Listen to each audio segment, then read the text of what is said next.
I'm Leah, and welcome to Hide and Seek, and welcome to day 2 and day 3 of Litmus, and welcome to, I think we're up to episode 4 of Let's Film a Video Before Work, because it's Christmas, I work retail, it's the only time I have. So day 2 of Litmus, my favourite flash fiction. Now I admit I actually struggled with this. I don't know if I don't actually read any flash fiction or I don't consciously recognise it as flash fiction. However, I found a way around this, and it came in the form of Kids of Dreams. This is the anthology of the arts at my son's school that is published every year and has been published for the last 30 years.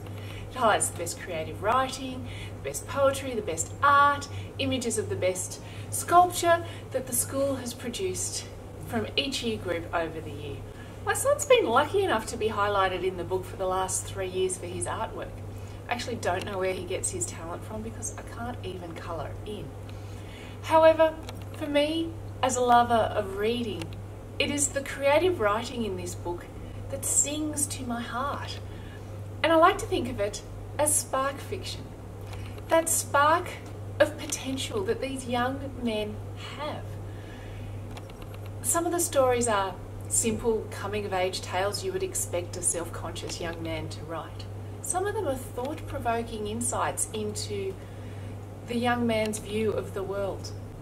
But I think the opportunity to see that spark grow is wonderful, and the imagination of what might happen if these young men have the diligence and the encouragement and perhaps the courage to pursue their creative writing further.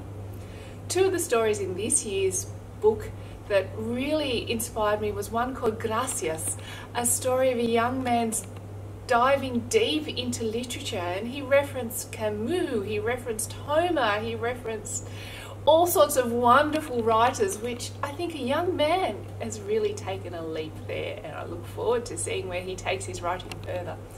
Another one, a really poignant story of a young man who comes from a small town of less than 1,000 people who always felt he was missing out on life in the big city. The story was called Statistics, and how he came to the realization that just because his town is a statistic and he's one of a very small number, it doesn't mean his life experience is any diminished. And that was a really wonderful self-discovery journey that that young man took us on. So spark fiction as opposed to flash fiction. And I think it's a wonderful way to experience young writing and see the potential and where they could possibly go. On the flip side of that, my favourite short story for day 3 of Litmus, and I couldn't think of a particular short story that I loved. However, I'm going to highlight the wonderful, the irreverent, the rather disgraceful Roald Dahl. Now, known primarily for his children's work, I think Matilda and Charlie and the Chocolate Factory rate highly on everybody's favourite children's stories. However, his short stories for adults are phenomenal and perhaps underrated. The World War II stories, where Roald Dahl initially made his mark as a writer, are poignant and heartbreaking.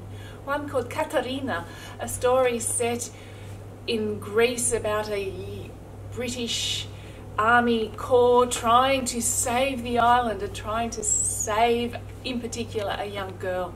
It was terrible in its futility, yet wonderful in its sadness and its realization of the futility of war, yet the camaraderie and the community shown in that time. His other stories are darkly sinister, such as we expect from his children's stories, but even more so. One called A Man from the South is just a dark take on a poker game, and it is wonderful and twisty and just typical of what you can expect from Roald Dahl. And thirdly, and perhaps less widely known, are the stories in the Uncle Oswald series. This is smut, and nothing more than smut. It is, sure, high quality and well-educated and highbrow literature, but it is really just a dirty story, and they are hilariously funny, especially what read through the filter of the 21st century that we're reading them now.